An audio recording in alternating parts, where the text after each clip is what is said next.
Have you ever wondered why your biggest dreams often come wrapped in fear?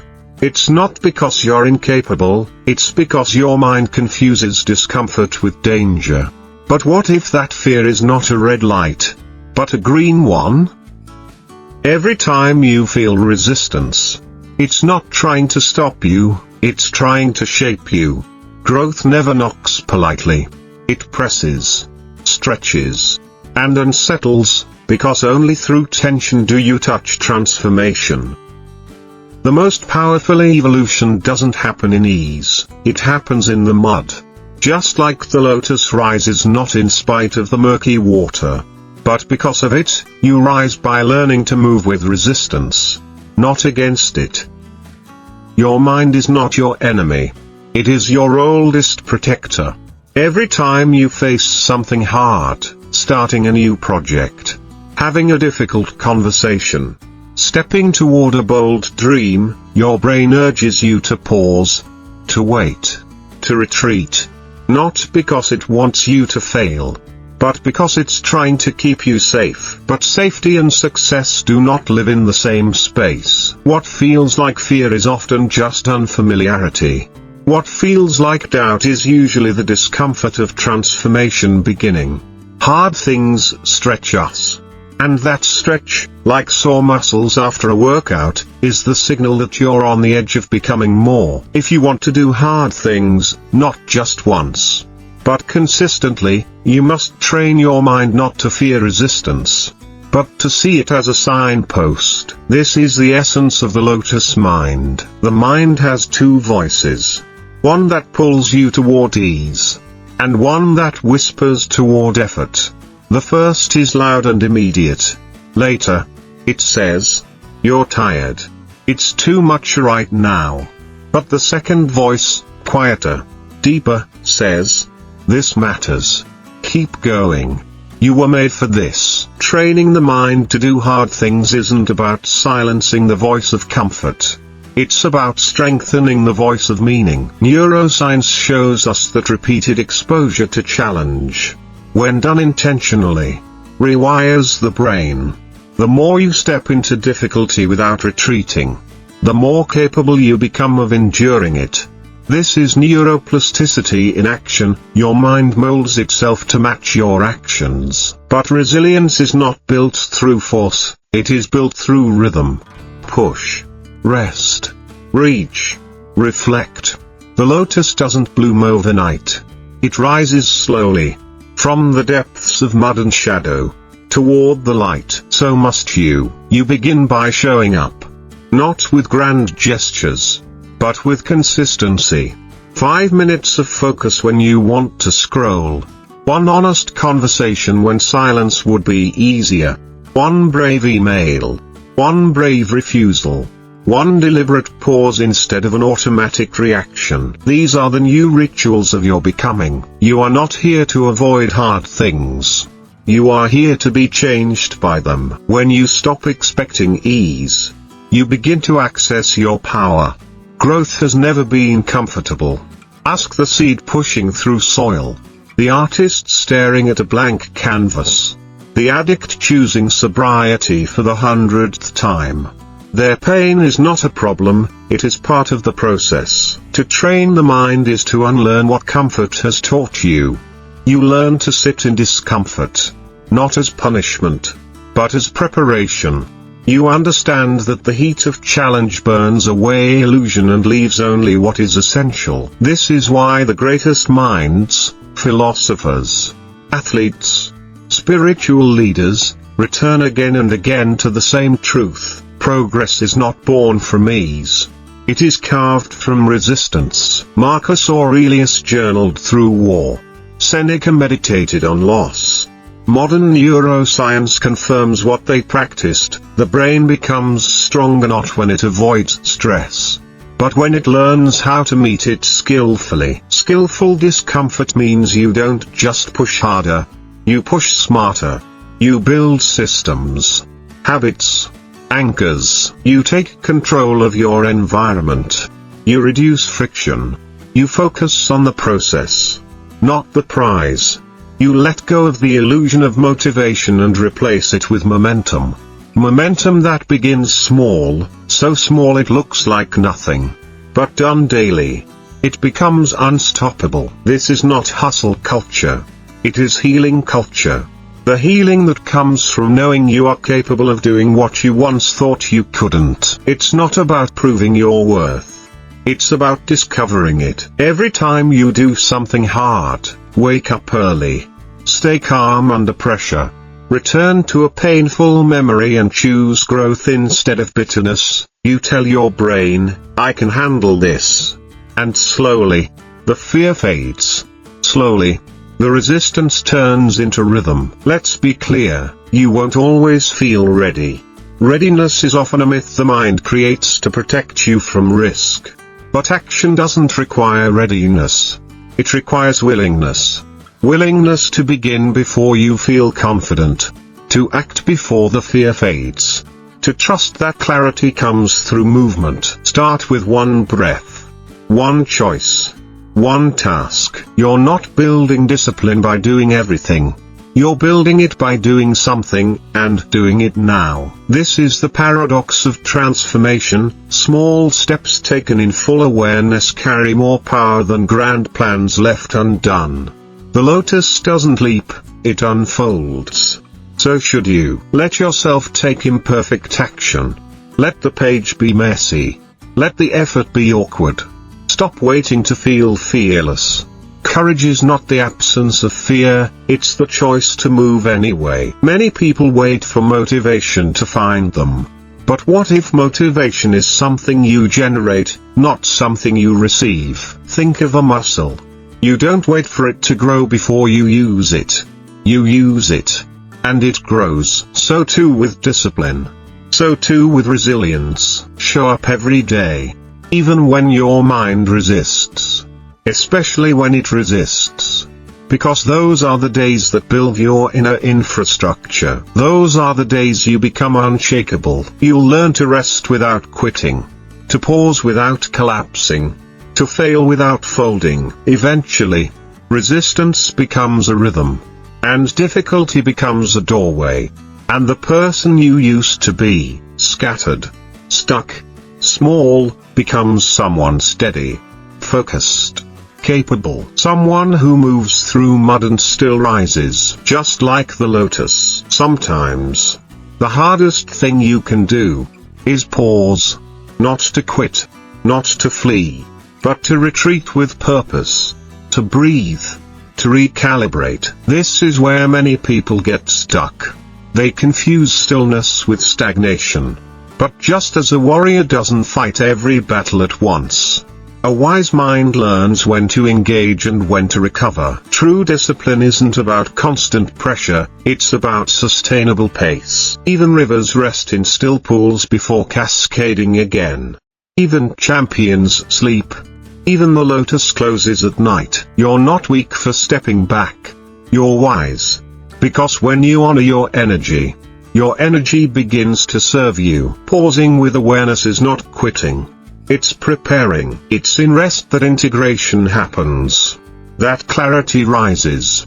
That the lessons from the struggles settle into your bones. So take breaks. But make them conscious. Step away not to escape, but to return stronger. This is what makes resilience sustainable. Not blind force. But intelligent rhythm. Not burnout. But balance. Flow is not the absence of effort, it's the alignment of effort.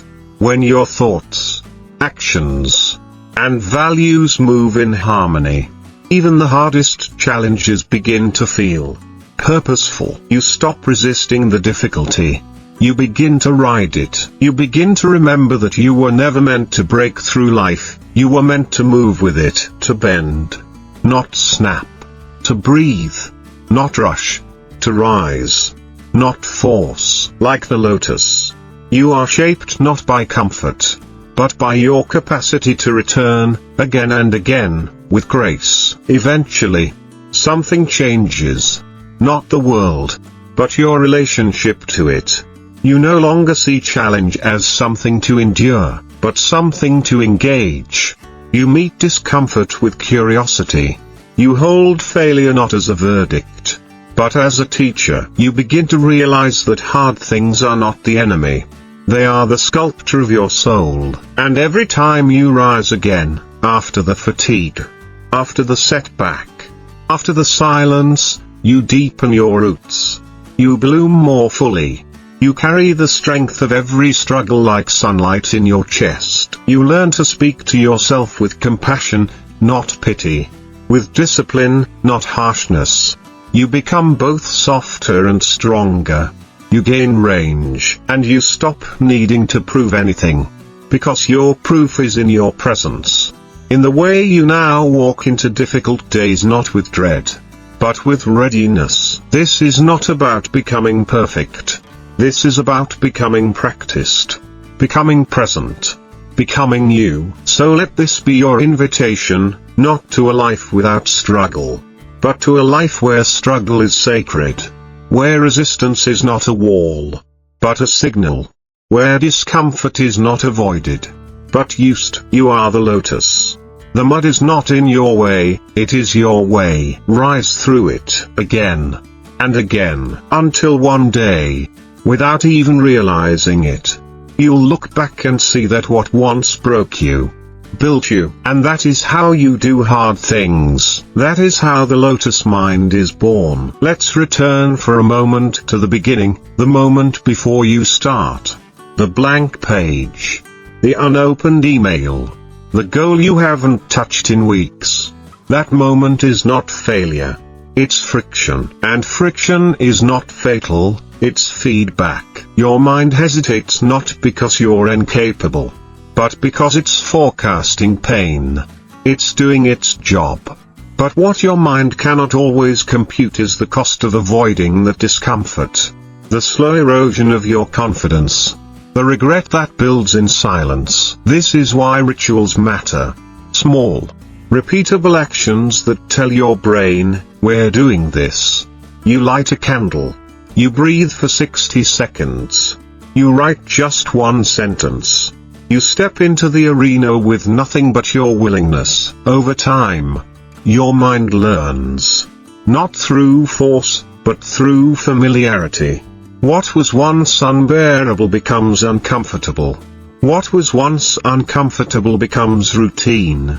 And what was once impossible becomes part of who you are. Consider how this shows up in relationships. The hard conversations you avoid, they don't disappear, they deepen in weight. But when you initiate them, with honesty, with trembling voice, you reclaim your integrity. You become someone who speaks even when it's difficult, who loves even when it's risky. Or in creativity. That book you want to write, that project you want to launch, it will never feel convenient. But if you wait for perfection, you'll miss the power of progress.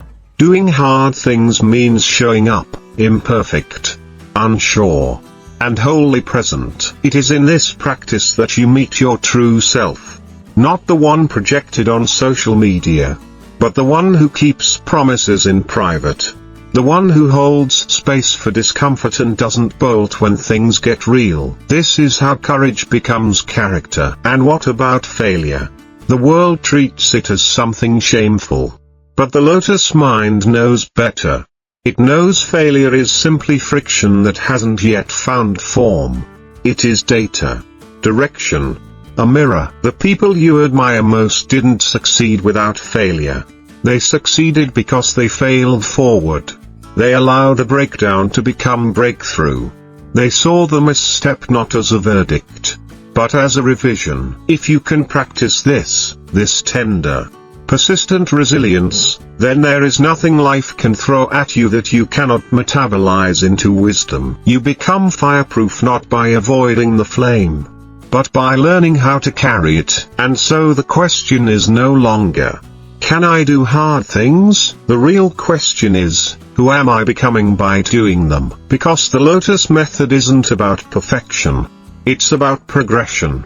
It's about stepping fully into the gift of being alive, even when it's messy, uncertain, or difficult. You are not here to float on the surface.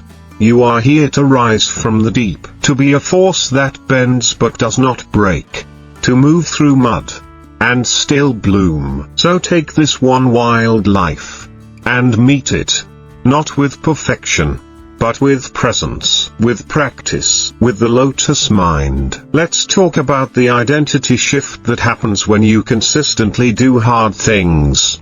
It doesn't just change your habits, it rewrites your sense of who you are. In the beginning, you do hard things because you want results.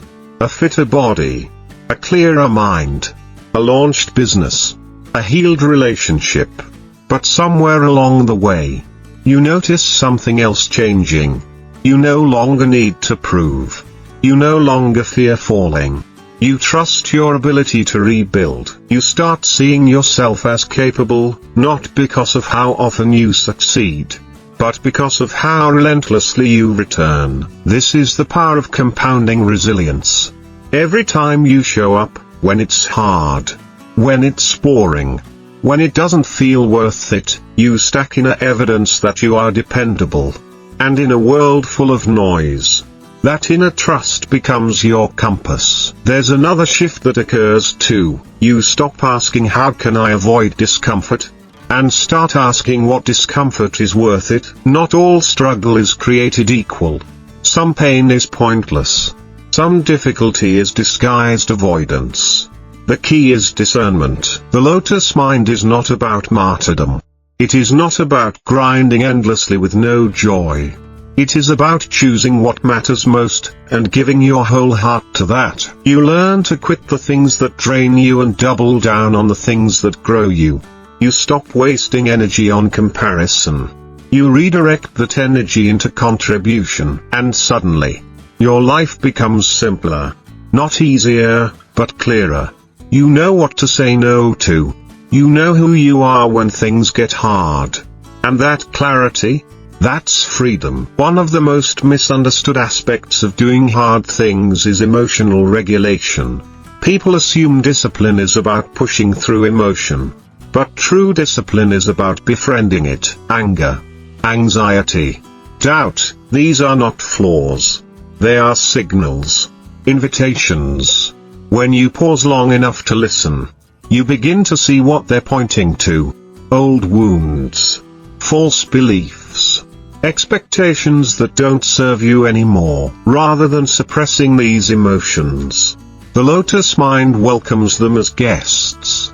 Not to indulge them, but to understand them, to allow them to soften, and eventually transform. That's why meditation, journaling, therapy, and solitude are such powerful tools, not because they remove discomfort, but because they teach you to sit with it until it teaches you something. This is the root of emotional stamina, not numbing, but noticing, not reacting, but responding. Doing hard things becomes spiritual when you realize it's not just about what you achieve, but about what you remember. You remember that you are more than your moods, more than your past, more than your excuses. You remember that effort is not just physical, it's soulful.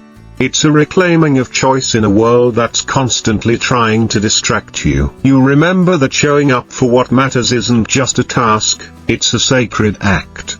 A declaration, I will not abandon myself. And in that act, day after day, moment after moment, you become someone you're proud of. Not perfect, not unbreakable, but deeply rooted, radiantly human, unshakable in direction, even when fragile in form. This is the deeper truth of the lotus mind. It is not about pushing. It is about becoming. To truly embody the lotus mind, you must embrace the long game. Not just endurance, but evolution. Most people overestimate what they can do in a week, and underestimate what they can do in a year. Real growth is rarely loud.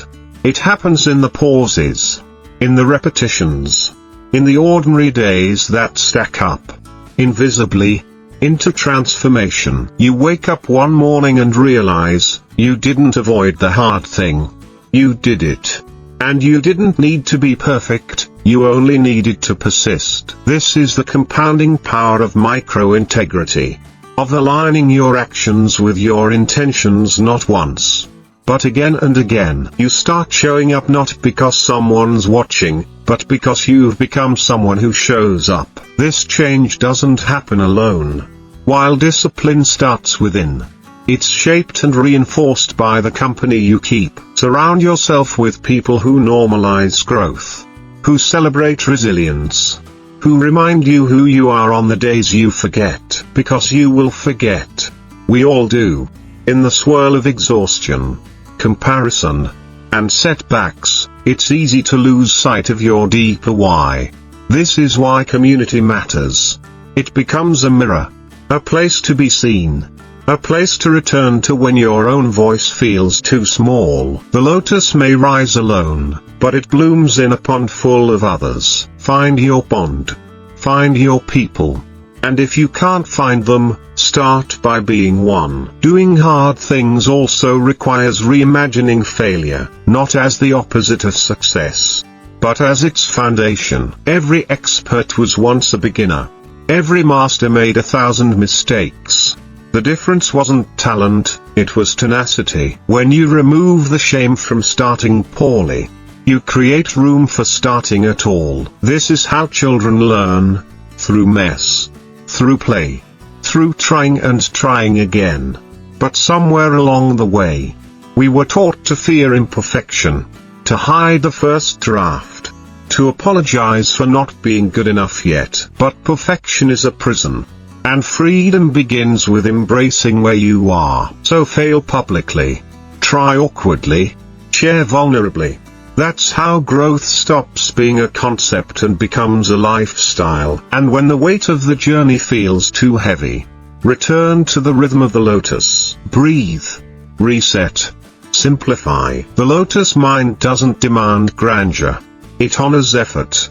It honors heart. You don't need a dramatic breakthrough, you need a steady practice. One that welcomes your whole self, the brave, the broken, the beginning again. Because every time you return, you strengthen your capacity to hold discomfort with grace, to hold failure without collapse, to hold complexity without losing your center. That's the real definition of strength, not resistance to pain, but resilience through it. Not domination, but direction. Not perfection, but presence. And presence is the one thing that can carry you through every hard thing life brings. Because when you are fully here, awake, engaged, intentional, you remember that you are not just surviving discomfort. You are becoming through it. There's something sacred about doing what's hard when no one is watching. It's where integrity is forged, in the quiet hours, in the invisible choices, in the spaces between applause. And yet, we often crave external validation. The mind wants reward, recognition, proof that our pain has purpose.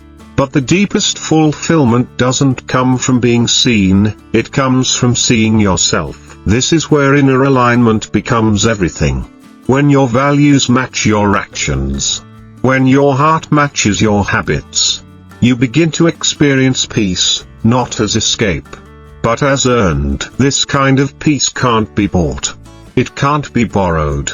It must be built, brick by brick, battle by battle, breath by breath. You don't stumble into the lotus mind. You cultivate it. To cultivate means to tend, to return, to care. It's not about intensity, it's about intimacy. It's about coming closer to yourself, not through comfort, but through clarity. Clarity that says, this is what I want my life to mean. This is the kind of presence I want to offer. This is the legacy I want to leave, not in fortune, but in footprint. Because in the end, it won't matter how many tasks you completed, how much you accomplished, or how perfectly you performed. What will matter is how deeply you lived. How many times you chose courage over comfort. How many people felt safer, stronger, or more seen because of the way you showed up. That is what the lotus mind is really about. Not results, but reverence. Not metrics, but meaning. So how do you live this way? You simplify. You begin each day not by checking your phone, but by checking in with yourself. You ask, what is mine to carry today? What would love do with this discomfort? What would future me thank me for? Then you act. Not perfectly, not painlessly, but fully. With breath in your chest and truth in your bones, you reclaim the power of slow beginnings. You give up the fantasy of overnight transformation. You give yourself permission to bloom in layers. To be both seed and sunlight. Both raw and ready. This is not weakness, it is wisdom. And in practicing this wisdom day by day, you begin to notice something radical. You are no longer intimidated by hard things. You are invited by them. They don't shrink you, they summon you. They bring forth the part of you that remembers, I've been through worse. I've built strength before. I know how to come back. And that is your superpower. Not perfection. Not certainty. But return. The willingness to come back again. To keep rising. To keep blooming. The world will try to distract you. Delay you. Drown you in noise. But you will have something stronger, a center. A practice. A path. You will rise early not because it's trendy, but because your day deserves intention. You will exercise not to punish your body, but to partner with it. You will speak your truth not to be loud, but to be whole. And you will live your life not just to survive, but to serve. To shine. To stretch toward something bigger than yourself. This is how you become unshakable, not because life gets easier, but because you've become more anchored, more awake, more alive. You, like the lotus, now bloom with your roots in the mud and your face toward the sun. Not despite it all, but because of it all. Let's ground this philosophy into practice. What does a day lived with the lotus mind look like? It starts before the sun. Not in urgency, but in quiet commitment. You sit with your breath, even for 2 minutes, reminding yourself that this day is a gift and a proving ground. You list the hard things. Not all of them, just the one that matters most. You don't ask, do I feel like it? You ask, who do I want to be at the end of today? Then you act. You turn discomfort into ritual, resistance into rhythm. You write the first sentence. You go on the run. You initiate the difficult conversation. You press publish.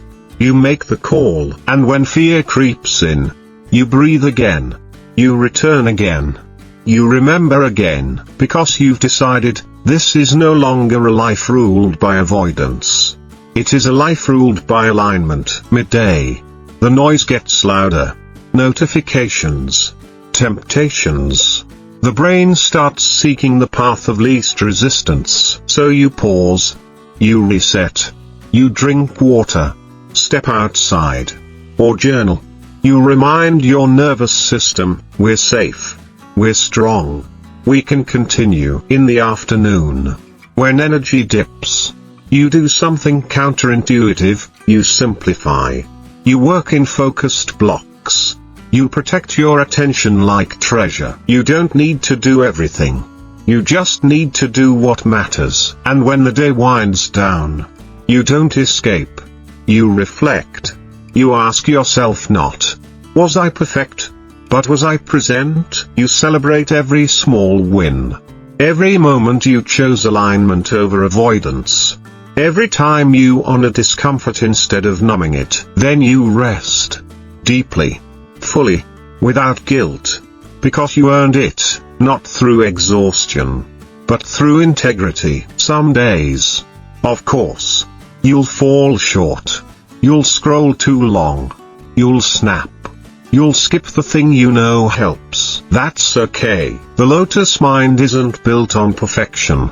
It's built on pattern, on return, on resilience. So you begin again. Without drama. Without shame. You whisper, I'm still in this, and that whisper becomes your strength over weeks and months. You notice your reflexes changing. You no longer run from discomfort. You move toward it. Not recklessly, but reverently. You understand that every difficult moment is an opportunity to deepen your roots, and you begin to live differently, more honestly, more bravely, more fully. So here is your invitation, one last time, not to crush the fear, but to walk with it, to hold the tension, to breathe through the friction, to stretch toward the light while planted in the dark. That is what the lotus does, and that is what you will do. You will become someone who keeps going, who grows in mud, who builds from tension, who turns difficulty into depth, who transforms resistance into rhythm, who rewrites what it means to live fully alive. This is your path now. Not because it's easy, but because it's yours. You are the lotus. Keep blooming. In the seasons of life, you'll encounter droughts, times when motivation dries up, when clarity feels distant, when every step forward feels heavier than it should. In those seasons, it's not your task to force the bloom. It's your task to tend the soil. You drink deeply from books, from quiet, from mentors. You don't sprint, you steep. You let the wisdom settle in your roots. And when the time is right, you'll rise, not with force, but with fullness. The lotus doesn't rush to bloom. It waits until the water is still, until the light returns. So, too, must you learn to be still in the storm. Not inactive, but anchored. You keep practicing, even when no one sees. You keep believing, even when results feel far. This is the kind of faith that builds unshakable people, not faith in outcomes, but faith in the process. Because here's the truth most people miss: the goal is never the goal. The goal is who you become on the way. You might start this journey wanting discipline, focus, strength. That's fine. But if you stay long enough, what you'll find is something quieter, and far more powerful. You'll find peace. Not the kind that avoids the world, but the kind that moves through it with wisdom, with weight, with wonder. You'll walk into situations that used to undo you, and stay steady. You'll meet people who trigger your past, and stay kind. You'll face fear, and stay rooted. That's the lotus mind. It doesn't mean the water isn't murky. It means you've learned how to rise through it. So what now? Now, you begin, not with a perfect plan, not with the perfect mood, but with the willingness to act, again and again, for reasons bigger than fear. You'll stumble, you'll stall, but you'll continue, because you know now, resistance is not the enemy. It's the entrance. This moment, right here, is your threshold. You can stay in the loop of hesitation, or you can step into the unknown, and grow. The lotus is calling. The mud is waiting.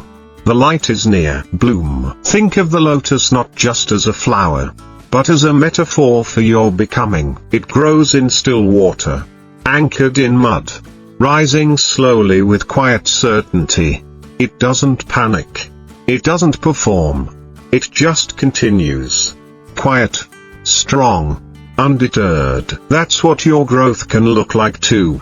Not flashy, not loud, but real. Each day, you do one thing that scares you, one thing that stretches you, one thing that nourishes you. You write the truth.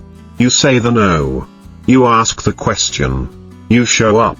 Not to prove anything, but to become someone. Because in the end, it's not what the world gives you that defines you. It's what you choose to give back.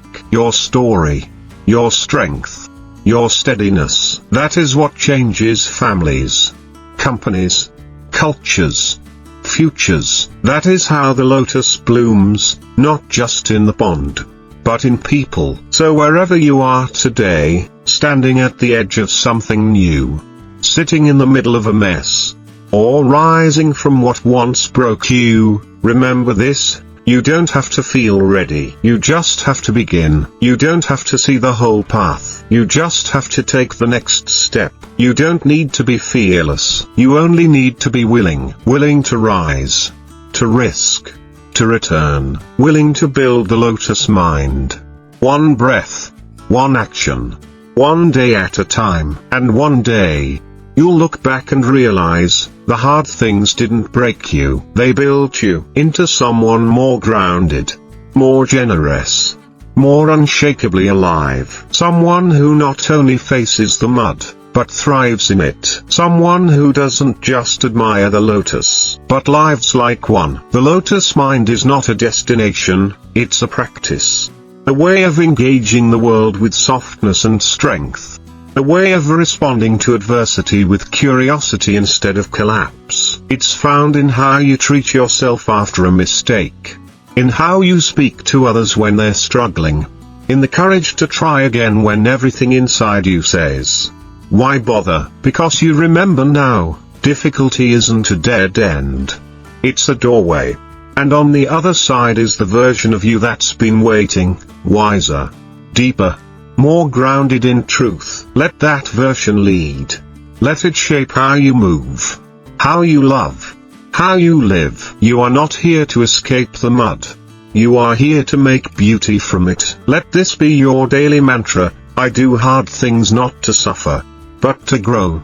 Not to prove, but to become. And in that becoming, you bloom, unfolding, unfinished, undeniably alive.